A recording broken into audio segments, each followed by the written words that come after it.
The way we manage our Facebook pages, we've taken a little bit of a different approach than some practices are taking. We've begun to deputize various admins among the owners and the practice managers, in which each person has one particular day, and it's their job, more or less, to find 10 or 15 minutes that day and post an update to our Facebook page.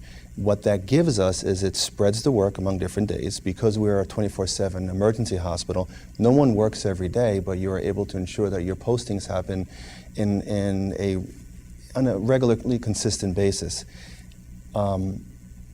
As a result, because your goal is to post 7 days a week and maybe you only get 4 postings, 4 postings in a week is pretty good for updating Facebook, but you're not going to let your Facebook page go stale. It also changes the voice of the practice. It doesn't always sound the same. One practice manager may enjoy linking a video in.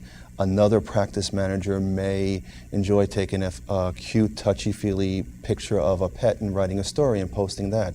I may take a nice digital x-ray, enhance it, and show a picture of the turtle that swallowed a fish hook that now shows up very brightly, or the Labrador retriever that ate the sock that's having a barium enema, and we can show it all in bold relief and high contrast on a digital x-ray. So it changes the voice, and also on those days, any kind of client comments, whether asking for advice or asking for an opinion, we will post as well. We will post our Girl Scout tours, any kind of other tours, any kind of public events. We'll post those as albums.